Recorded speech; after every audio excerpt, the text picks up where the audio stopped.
Señor Jesús, haz que comprendamos la Sagrada Escritura. Enciende nuestro corazón mientras nos hablas.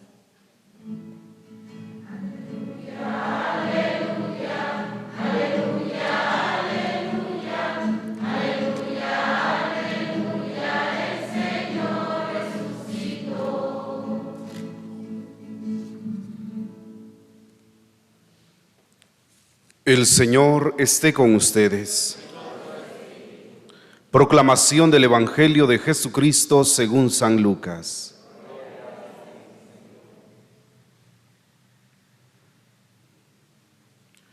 El mismo día de la resurrección, iban dos de los discípulos hacia un pueblo llamado Emaús, situado a unos 11 kilómetros de Jerusalén, y comentaban todo lo que había sucedido.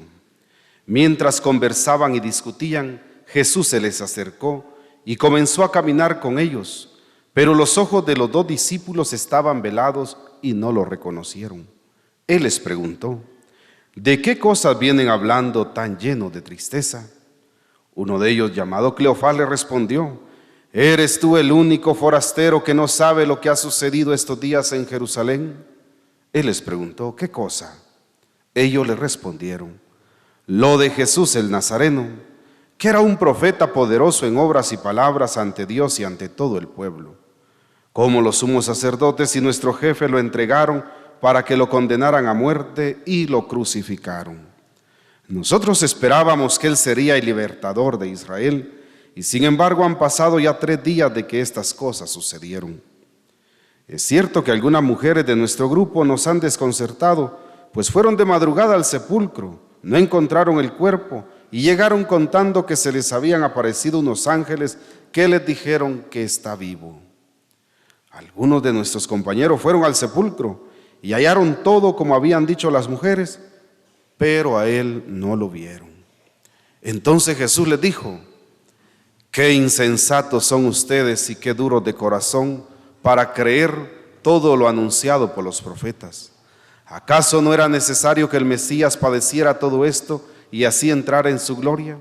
Y comenzando por Moisés y siguiendo con todos los profetas, les explicó todos los pasajes de la Escritura que se referían a él. Ya cerca del pueblo a donde se dirigían, él hizo como que iba más lejos, pero ellos le insistieron diciendo: quédate con nosotros, porque ya es tarde y pronto va a oscurecer. Y entró para quedarse con ellos. Cuando estaban a la mesa, tomó un pan, pronunció la bendición, lo partió y se lo dio. Entonces se les abrieron los ojos y lo reconocieron, pero él se les desapareció. Y ellos se decían el uno al otro: con razón nuestro corazón ardía mientras nos hablaba por el camino y nos explicaba las Escrituras. Se levantaron inmediatamente y regresaron a Jerusalén, donde encontraron reunidos a los 11 con sus compañeros, los cuales les dijeron: de veras ha resucitado el Señor y se le ha aparecido a Simón. Entonces ellos contaron lo que les había pasado en el camino y cómo lo habían reconocido al partir el pan. Palabra del Señor.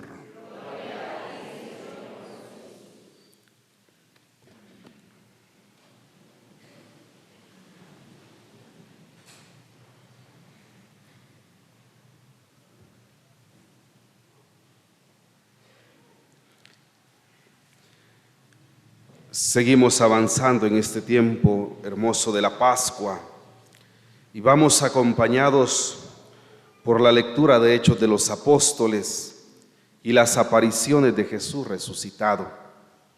Hoy nos encontramos con este relato de los 2 discípulos de Emaús, que nos lo ofrece nada más el evangelista San Lucas. Ustedes saben, hay textos que aparecen, sobre todo en lo que le llamamos evangelios sinópticos, es decir, que tienen mucha similitud en su esquema y presentan relatos muy similares, como lo son Mateo, Marcos y Lucas. Juan es distinto, pero este texto se encuentra solo en San Lucas. Estos 2 discípulos iban hablando y no iban hablando muy bien de lo que había pasado. No sé, bueno, ustedes son buena gente, digo yo que no les ha pasado esto. A veces sucede que uno está hablando y hablando mal de una persona y de repente todos se le quedan viendo algo así como diciendo, cállate la boca, ¿eh? ¿Y por qué? Porque resulta que aquel del que uno está hablando está allí y uno no se ha dado cuenta, ¿eh? Y todos empiezan a codearse hasta que uno entiende, ¿verdad? Tanta incomodidad de los que lo están escuchando y voltea a ver uno y ahí está, y solo le hacen a uno, ¿eh? Pues esto es lo que les pasa a aquellos dos discípulos de Emaús. Ellos van hablando del fracaso de Jesús. Van hablando de que cómo todo aquello había terminado. Ellos van y Jesús entra en su camino y ellos no lo reconocen y ellos siguen hablando. Y cuando Jesús les dice, ¿y por qué van tan tristes? ¿De qué hablan? Y le dicen ellos todavía, eres el único que no sabe lo que ha pasado aquí por estas tierras. ¿Y qué pasó? ¿Qué vino Jesús y nosotros pensábamos que Él era el que iba a liberar a Israel? Tanto esperarlo y mirar lo que terminó. Y va de hablar y va de hablar y Jesús va de escuchar. Sí. Aquellos dos discípulos no eran los apóstoles, no, eran discípulos, porque sabemos que Jesús tuvo muchos discípulos. Apóstoles solo fueron 12. Y entre todos los discípulos, Él eligió a los 12 apóstoles. Hay que hacer esta diferencia. Estos son seguidores de Jesús. De hecho, dice que cuando ellos ya lo reconocieron, se fueron a donde estaban los 11.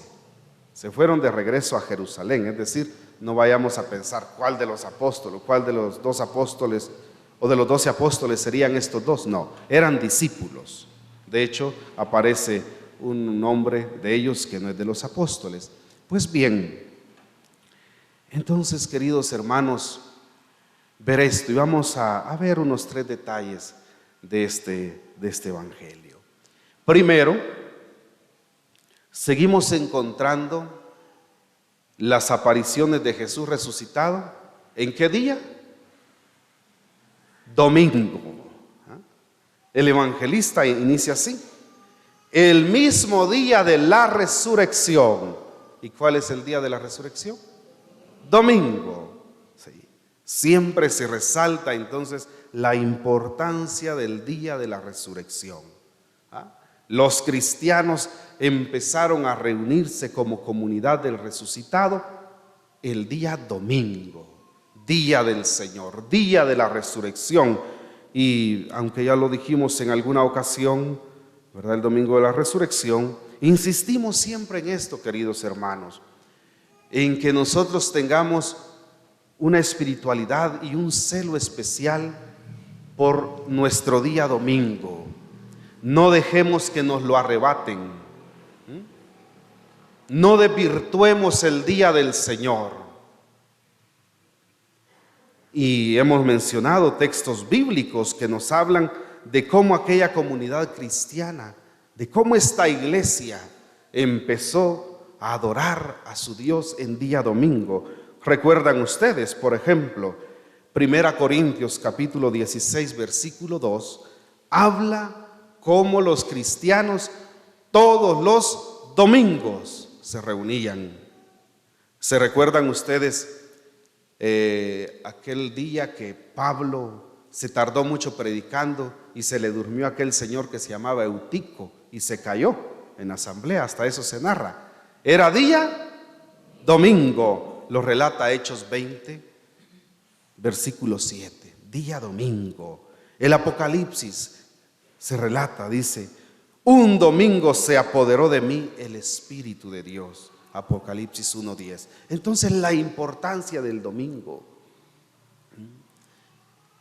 Seamos celosos de observar, y de hecho ustedes se recuerdan cuál es el tercer mandamiento de la ley de Dios. ¿Cuál es? Nos va a tocar repetirlos, como dijo el muchachito, en orden sí me lo sé. Primero. Segundo. Tercero, santificar las fiestas. Es uno de los 10 mandamientos.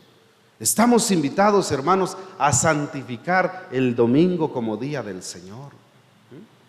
Que no sea un domingo solo para chamuscas. Hay tantas cosas que hacer, sí, las podemos hacer, pero sin descuidar que es día del Señor, por favor. Fíjense, no sé si me va a escuchar este ancianito, que a veces escucha la misa. Un ancianito en una ocasión llegó y me dice: Padre, le cuento que voy a ir a visitar a mis hijos a Estados Unidos. Tenía el tiempo de no ver a sus hijos. ¡Qué bueno!, le dije yo. Pero estoy triste, padre. ¿Y por qué? ¿No ve que a mis hijos cómo se les ocurre, padre? Me compraron el vuelo día domingo. Y todavía dije yo: ¿y qué tiene que ver eso? ¿Sí? Padre, ¿y mi misa? Yo voy a pasar en aeropuertos y en el avión todo el domingo. ¿Y mi misa, padre? Fíjense ustedes en lo que pensó el viejito inmediatamente. ¿Otro hubiera sido qué?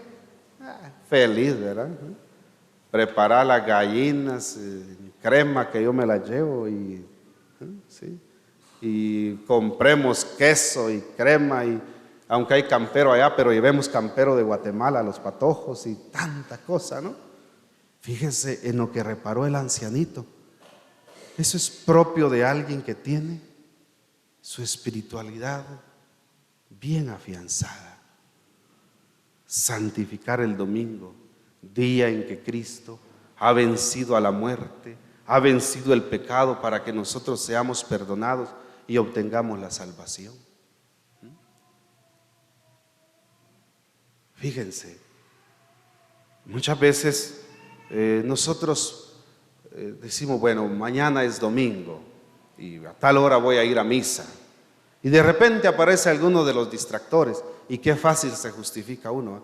No, hombre, es que Dios sabe que yo casi no falto, pero mañana sí voy a faltar, porque purrum no hay todos los domingos para mí.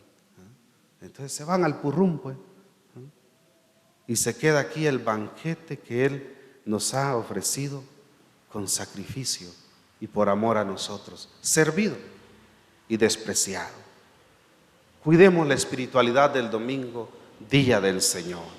Entonces el Evangelio inicia así: cómo esto aconteció el día de la resurrección, día domingo.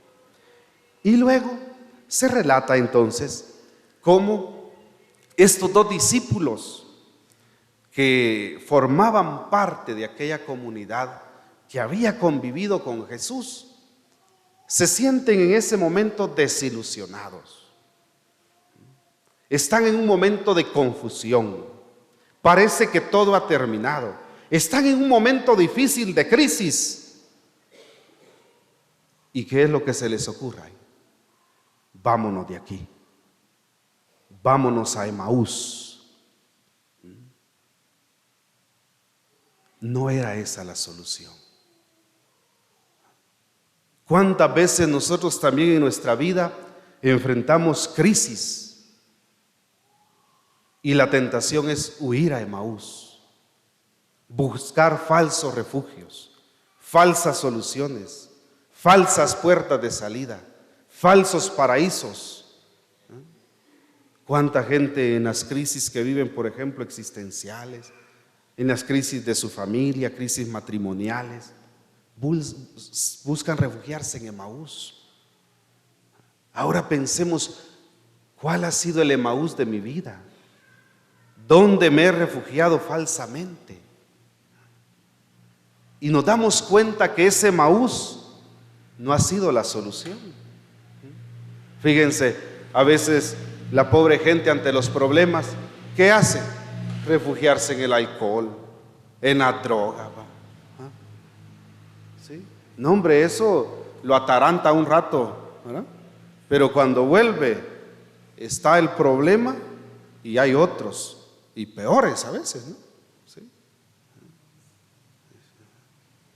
A veces cuando pelean los matrimonios, discuten y dice pero me voy a ir a poner una buena, dice, para que se me olvide esta vieja que Dios me dio, usted la eligió, ¿verdad? Bueno, y se van, y el Emaús, ¿no? Y allá se van, se emborrachan, y cuando van de regreso, se accidentan. ¿Sí? ¿Fue esa la solución? No. Los seres humanos somos expertos en inventarnos falsas puertas de salida. En esos momentos difíciles de crisis, no busquemos soluciones falsas. Tengamos cuidado con las decisiones que tomamos, porque muchas veces o regularmente, al no ver claro el panorama de la vida, después nos arrepentimos. Nos arrepentimos. Ahí andan algunos, por ejemplo, es que me enojé en el trabajo y renuncié. Pero ¿y cuándo mirá Dios otro mi trabajo si tan bien que estaba yo con ese trabajo? Dicen. Momentos difíciles de confusión que se busca a Emaús, falsas salidas. Hay algunos que son en el carácter igual al mío, muy efervescente, ¿verdad? Un enojo que el espumarón que sale hasta por la boca a veces, ¿no? Y después, pero si se tomaron decisiones en esos momentos difíciles de Emaús, ¿qué? ¿Cuántas veces en la familia se insultan, se gritan y se dicen cosas que en verdad no sienten, sino la tontera del enojo los hace decirse cosas así? Y a veces se separan, a los 8 días andan ahí orándose y rogándose, ¿va? Ya ven, los momentos de confusión. Por eso nunca es aconsejable tomar decisiones en momentos de crisis. Hay que saber resistir. Aquellos 2 discípulos que pensaban irse a refugiar en Emaús, menos mal Jesús llega a su caminar y ellos comprenden y regresan a Jerusalén, regresan a la verdad de la vida. Queridos hermanos, en esos momentos de crisis y de dificultad que a todos nos toca enfrentar en la vida, porque a todos nos toca vivir momentos difíciles. Esas situaciones vendrán a nuestra vida siempre, dejarán de venir 24 horas después de muertos, ahí ya no habrán. Pero mientras estamos vivos, eso forma parte de la vida. Pero miren, no busquemos falsos refugios, refugiémonos en el Señor. Como dice Pedro, ¿a quién iremos, Señor? Si eres tú el que tienes palabras de vida para nosotros. Él es el que ha dicho, vengan a mí los que están cansados y agobiados. Es Él el que quiere también, como Cirineo, ayudarnos a llevar nuestra cruz. Vengamos y contémosle a Él nuestras desilusiones, nuestros aparentes fracasos. Aquellos 2 hombres que pensaban refugiarse en Emaús se desahogaron contándole a Él, ¿sí?, la crisis que estaban atravesando. Sin reconocerlo en un primer momento, se desahogaron en Él, le confiaron a Él sus penas, sus tristezas, su desilusión, su decepción. Y dejemos también, hermanos, que Jesús entre al camino de nuestra vida. Acojámoslo en el caminar de nuestra vida y vamos a ir viendo cómo el panorama de la vida va cambiando. Dejemos que Él nos acompañe y hablemos con Él, y poco a poco Él va a ayudarnos a que vayamos recuperando el sentido de nuestra vida. Nuestro corazón empezará a arder nuevamente de ilusión. Nuestra vida va a ir recobrando nuevamente sentido.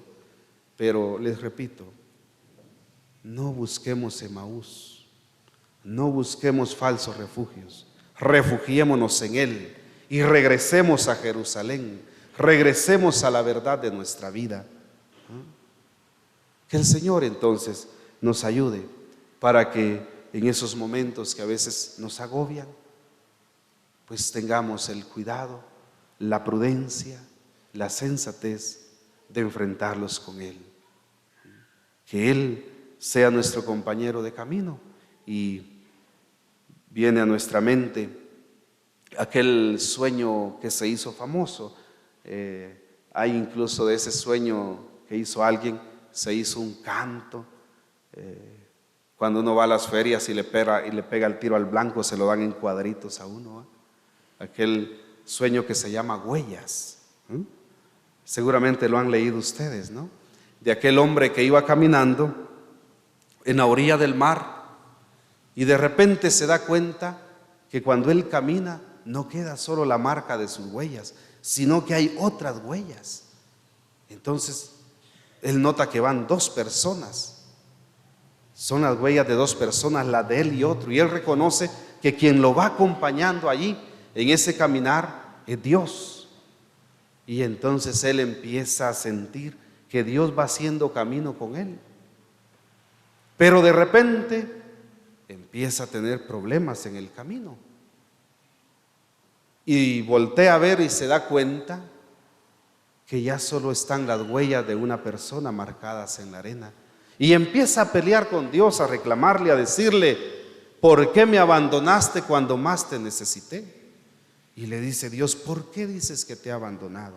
Ah, sí, porque cuando todo iba bien, ibas conmigo, ahí se notaban tus huellas junto a las mías.